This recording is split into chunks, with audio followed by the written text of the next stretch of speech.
പ്രൗഢഗംഭീരമായ canary. പ്രവൃത്തികൾ 16:30-31. അവരെ പുറത്തു കൊണ്ടുവന്നു. യജമാനന്മാരെ, രക്ഷ പ്രാപിപ്പാൻ ഞാൻ എന്ത് ചെയ്യണം എന്ന് ചോദിച്ചു. കർത്താവായ യേശുവിൽ വിശ്വസിക്കാം, എന്നാൽ നീയും നിന്റെ കുടുംബവും രക്ഷ പ്രാപിക്കും എന്ന് അവർ പറഞ്ഞു. രക്ഷിക്കപ്പെട്ടു എന്ന സ്ഥിരീകരണത്തോടൊപ്പം ലഭിക്കുന്ന അതിയായ സന്തോഷം താങ്കൾക്ക് അനുഭവിക്കുവാൻ സാധിക്കുന്നുവോ? പക്ഷികൾ ദൈവത്തിൽ നിന്ന് മനുഷ്യരാശിക്ക് വളരെ മനോഹരമായ ഒരു സമ്മാനമാണ്. കാനറി പക്ഷിയെക്കുറിച്ച് താങ്കൾക്ക് അറിയാമോ? കാനറി ദ്വീപുകളിൽ നിന്ന് ഉത്ഭവിച്ച ഫിഞ്ച് കുടുംബത്തിൽ നിന്നുള്ള പാട്ട് പാടുന്ന ഒരു ചെറിയ പക്ഷിയായ കാട്ടുകാനറിയുടെ ഒരു വകഭേദമാണിത്. ദക്ഷിണ ധ്രുവത്തിലെത്തിയ ആദ്യത്തെ മനുഷ്യനായ റോൾഡ് അമുണ്ട്സൺ എഴുതിയ ദി സൗത്ത് പോൾ എന്ന പുസ്തകത്തിൽ ഒരു കാനറിയെക്കുറിച്ച് എഴുതിയിട്ടുണ്ട്. പെർഗനിൽ നിന്ന് ഞങ്ങൾ ക്രിസ്റ്റിൻടാനിലേക്ക് പോയി. അവിടെ ഞങ്ങളുടെ കപ്പലായ ഫാം നങ്കൂരമിട്ടു. നേരത്തെ സൂചിപ്പിച്ചതുപോലെ നായ്ക്കളും അവയ്ക്കുള്ള ഭക്ഷണവും ബാക്കി വസ്ത്രങ്ങളും കപ്പലിൽ കൊണ്ടുപോയി. ഞങ്ങൾ നോർവേ വിടുമ്പോൾ കപ്പലിലെ ജീവികളുടെ എണ്ണം 19 പുരുഷന്മാർ, 97 നായ്ക്കൾ, 4 പന്നികൾ, 6 സന്ദേശവാഹകരായ പ്രാവുകൾ, ഒരു കാനറി എന്നിവയുമായിരുന്നു. മഞ്ഞു മൂടിയ ദക്ഷിണ ധ്രുവത്തിലെ തണുത്ത താപനിലയോടും കടുത്ത ഇരുട്ടിനോടും കൊടുങ്കാറ്റിനോടും പോരാടാൻ വളരെ കാലം ചിലവഴിക്കാൻ സാധ്യതയുള്ള ഒരു കപ്പലിൽ സ്ഥിരമായ മിതോഷ്ണ ചൂടുള്ള കാലാവസ്ഥയിൽ നിന്നുള്ള ഒരു ഉഷ്ണമേഖലാ പക്ഷിയെ കൊണ്ടുപോകുന്നത് താങ്കൾക്ക് സങ്കല്പിക്കാൻ കഴിയുമോ? ആ തണുത്തുറഞ്ഞ കാലാവസ്ഥ അതിജീവിക്കും വിധമാണ് നിലനിൽക്കാൻ ഒരു പെൻഗ്വിൻ സൃഷ്ടിക്കപ്പെട്ടിരിക്കുന്നത്. എന്നാൽ കാനറികൾ അങ്ങനെ അല്ല. എന്തുകൊണ്ടാണ് പര്യവേക്ഷകർ ഒരു കാനറിയെ കൂടെ കൊണ്ടുപോയത്? കാരണം ആ കാനറി പാട്ടുപാടും. അതെ, ആ പര്യവേക്ഷകര് ഒരൊറ്റ കാരണത്താലാണ് കാനറിയെ കൂടെ കൊണ്ടുപോയത്. തങ്ങളുടെ അങ്ങേയറ്റത്തെ വേദനാജനകമായ സാഹചര്യങ്ങളിലും നിരാശാജനകമായ സാഹചര്യങ്ങളിലും പ്രോത്സാഹനത്തിന്റെ നേരിയ സൂചന പോലും ലഭിക്കാതെ അവർ നിരാശരാകുമെന്ന് അവർക്കറിയാമായിരുന്നു. ഈ കഥയും നാമും തമ്മിൽ എന്തു ബന്ധം? നമ്മുടെ ഉത്തരത്തിനായി നമ്മുടെ ബാഹ്യ സാഹചര്യങ്ങൾ കണക്കിലെടുക്കാതെ നമ്മുടെ ദൈനംദിന ജീവിതത്തിൽ മുന്നോട്ടു പോകുവാൻ പരിശുദ്ധാത്മാവിനാൽ ക്രിസ്ത്യാനി കൽപ്പിക്കപ്പെട്ടിരിക്കുന്നത് എങ്ങനെയെന്ന് നോക്കുക. 1 തെസ്സലോനിക്കർ 5:16-18 വരെ. എപ്പോഴും സന്തോഷിപ്പിൻ, ഇടവിടാതെ പ്രാർത്ഥിപ്പിൻ, എല്ലാറ്റിനും സ്തോത്രം ചെയ്യുവിൻ, ഇതല്ലോ നിങ്ങളെക്കുറിച്ച് ക്രിസ്തുവേശുവിൽ ദൈവ ഇഷ്ടം. അങ്ങേയറ്റത്തെ വേദനയെ അഭിമുഖീകരിക്കുമ്പോഴോ, ജീവിതത്തിലെ ഏറ്റവും മധുരമുള്ള അനുഗ്രഹങ്ങൾ ആസ്വദിക്കുമ്പോഴോ, ജീവിതത്തിലെ എല്ലാ സാഹചര്യങ്ങളിലും ദൈവത്തിന്റെ സ്തുതി പാടുവാനുള്ള അമാനുഷിക കഴിവ് ക്രിസ്ത്യാനിക്ക് നൽകപ്പെട്ടിരിക്കുന്നു. അനുസരിക്കുവാനുള്ള ശക്തി ആദ്യം നൽകിയിട്ടല്ലാതെ ദൈവം ഒരിക്കലും ഒരു കൽപ്പനയും മനുഷ്യർക്ക് നൽകുന്നില്ല. എപ്പോഴും സന്തോഷിക്കുവാനും ഇടവിടാതെ പ്രാർത്ഥിക്കുവാനും സകലത്തിലും നന്ദി പറവാനും പരിശുദ്ധാത്മാവിന്റെ പരിധിയില്ലാത്ത ശക്തി പ്രയോജനപ്പെടുത്തുവാൻ ഈ ഭാഗം നമ്മോട് കൽപ്പിക്കുന്നു. അങ്ങനെ ചെയ്യുമ്പോൾ നാം ദൈവഹിതത്തിന്റെ ഉള്ളിലാണെന്ന് നമുക്ക് ഉറപ്പുണ്ടായിരിക്കും. എന്നിരുന്നാലും മിക്ക സത്യങ്ങളും പറക്കാൻ 2 ചിറകുകളും ആവശ്യമുള്ള പക്ഷികളെ പോലെയാണെന്ന് നാം ഓർക്കേണ്ടതുണ്ട്. ഈ സത്യത്തിന് 2 ചിറകുകൾ ഉണ്ട്. അത് അതിന് ശരിയായ കാഴ്ചപ്പാട് നൽകുകയും ഉയർത്തിപ്പിടിക്കുകയും ചെയ്യുന്നു. ഒരു ചിറക് 1 തെസ്സലോനിക്കർ 5:16-18 വരെ പറയുന്നത് പോലെ സന്തോഷിക്കാനും നിർത്താതെ പ്രാർത്ഥിക്കാനും നിരന്തരം സ്തോത്രം ചെയ്യുവാനുമാണ്.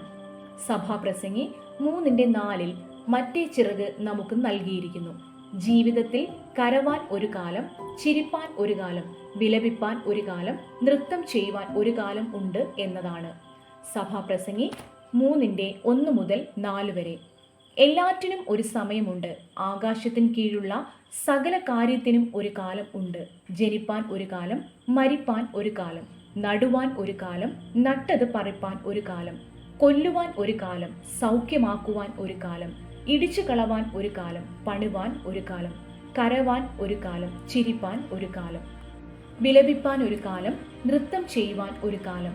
അതെ, വിലാപം ഉൾപ്പെടെ എല്ലാത്തിനും ഒരു സമയവും കാലവും ഉണ്ട്. എന്നിരുന്നാലും വേദന നമ്മുടെ കണ്ണുകളിൽ കണ്ണുനീർ നിറയ്ക്കുന്നുണ്ടെങ്കിലും നമുക്ക് ഇപ്പോഴും ദൈവത്തിന്റെ സ്തുതി പാടാൻ കഴിയും. കാരണം അങ്ങനെ ചെയ്യുവാൻ കഴിയുന്നതാണ് നാം സൃഷ്ടിക്കപ്പെട്ടിരിക്കുന്നത്. സ്വന്തം ദേശമല്ലാത്തതും മഞ്ഞു മൂടിയതും സൂര്യപ്രകാശമില്ലാത്തതും പച്ചപ്പില്ലാത്തതും സസ്യജാലങ്ങളില്ലാത്തതും അവസരം ലഭിച്ചാൽ അവനെ തിന്നുന്ന നായ്ക്കളാൽ ചുറ്റപ്പെട്ടതുമായ ഈ ഒരൊറ്റ ചെറിയ കാനറിയുടെ അത്ഭുതകരമായ ദൃഷ്ടാന്തത്തെക്കുറിച്ച് ചിന്തിക്കുമ്പോൾ നമുക്ക് മനസ്സിലാക്കുവാൻ കഴിയുന്നത് എന്താണ്?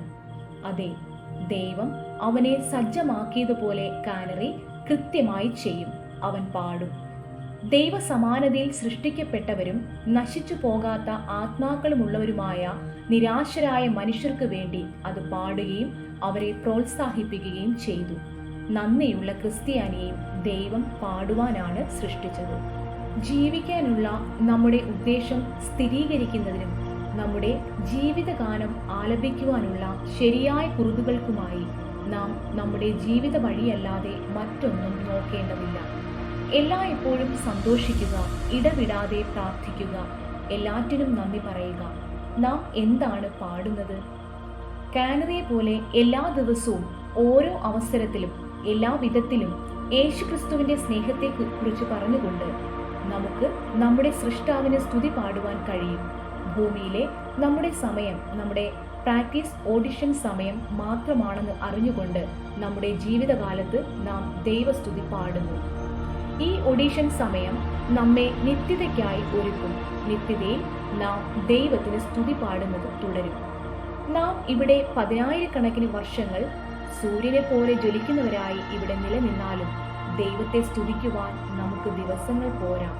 നാം അവിടുത്തെ പാടി സ്തുതിക്കുവാൻ ആരംഭിച്ച പ്രാരംഭ നാളുകൾ പോലെ.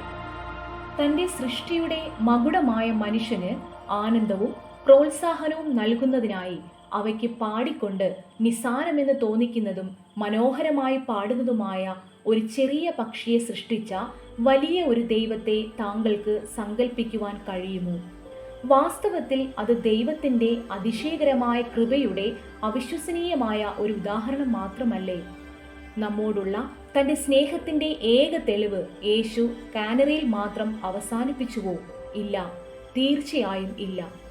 സ്വർഗത്തിൽ അവനോടൊപ്പം നിത്യജീവനും സന്തോഷവും ആസ്വദിക്കേണ്ടതിന് നമ്മുടെ പാപങ്ങൾക്ക് ന്യായമായ ശിക്ഷ നൽകിക്കൊണ്ട് യേശു നമുക്ക് പകരമായി ക്രൂശിലെ മരണം വരെ തന്നെ ഏൽപ്പിച്ചു കൊടുത്തു. യേശു ക്രിസ്തുവിന്റെ സ്നേഹം വളരെ വിലപ്പെട്ടതാണ്.